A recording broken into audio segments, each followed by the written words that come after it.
Hi guys, welcome back to my channel classic art creation. இப்போ நீங்கள் பார்த்துட்ருக்கிறது என்னோடய கஸ்டமரோட ப்ரைடல் ப்ளவுஸ் டிசைன் தான். இதில் என்னென்ன ஒர்க்ஸ் பண்ணியிருக்கேன்றதை நான் ஒன்று ஒன்றா எக்ஸ்பிளைன் பண்ணுறேன். ஃபர்ஸ்ட் நான் என்ன பண்ணியிருக்கேன்னா 4mm பீட் யூஸ் பண்ணியிருக்கேன், 5mm பீட் யூஸ் பண்ணியிருக்கேன், அண்ட் தென் வந்து சுகர் பீட் வந்து ப்ரெஸோ பிராண்ட் இது யூஸ் பண்ணியிருக்கேன். எல்லாருக்குமே நான் ப்ரெஸோ பிராண்ட் சுகர் பீட் தான் போட்டுட்ருக்கேன். ஸோ அதுதான் நான் ரெகுலராக யூஸ் பண்ணிகிட்ருக்கேன் பீடு. ஸோ அதுக்கப்புறம் என்ன பண்ணியிருக்கேன்னா, ஃபர்ஸ்ட் வந்து அவங்க கேட்டிருந்தது வந்து கீழேயும் மேலேயும் வந்து எனக்கு வந்து கொடி டிசைன் வேணும். எல்லாமே எனக்கு கோல்டில் தான் வேணும், எந்த ஒரு கலருமே வேண்டாம்.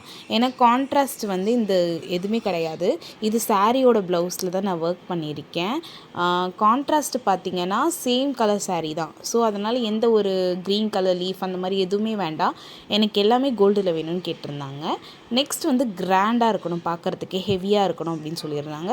ஸோ அதனால் ஹெவியாக பண்ணியிருக்கேன். இதுக்கேற்ற மாதிரியே கீழே வந்து அவங்க ஹேங்கிங்ஸ்லாம் வேண்டாம் அப்படின்னதுனால கர்வ் அடித்து கொடுத்தா நல்லாயிருக்கும் அப்படின்றதுனால கர்வில் ஃபுல்லாகவே செட் பண்ணியிருக்கேன்.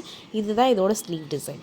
ஸ்லீவுக்கு ஏற்ற மாதிரியே ஸ்லீவோட சென்டர் போர்ஷனில் வந்து விங்ஸ் மாதிரி இருக்குது பாருங்கள், கர்வ் டிசைனை வந்து நெக்கோட பேக்கில் வச்சு பேட்டர்ன் பண்ணியிருக்கேன். அண்ட் தென் அவங்க ரெண்டாவதாக என்ன கேட்டிருந்தாங்கன்னா, அவங்க வந்து ஹார்ட்டின் ஷேப்பில் டேசில் வேணும்னு கேட்டிருந்தாங்க. ஸோ அதனால் ஹார்ட்டின் ஷேப்பில் வந்து அவங்களோட ஃபியான்சி நேமும் அவங்க நேமும் போட்டு ஃபுல்லாகவே கஸ்டமைஸ் பண்ணி கொடுத்துருக்கேன். அண்ட் தென் வந்து 4mm 5mm யூஸ் பண்ணியிருக்கேன். அந்த கர்வுக்குள்ளே வந்து 5mm பீட் யூஸ் பண்ணியிருக்கேன். இதுதான் நான் அவங்களுக்கு பண்ணி கொடுத்த ஆரி ஒர்க் ப்ளவுஸ் டிசைன். இந்த மாதிரி ஆரி ஒர்க்ஸ்லாம் உங்களுக்கு பண்ணணுன்னா என்னோடய வாட்ஸ்அப் நம்பர் டிஸ்கிரிப்ஷன் லிங்க்கில் தரேன். அது மூலமா நீங்கள் என்னை காண்டாக்ட் பண்ணிக்கலாம். இந்த வீடியோ பிடிச்சிருந்தால் லைக் பண்ணுங்கள், ஷேர் பண்ணுங்கள், அண்ட் மறக்காமல் சப்ஸ்கிரைப் பண்ணுங்கள். தேங்க்யூ ஃபார் வாட்சிங்.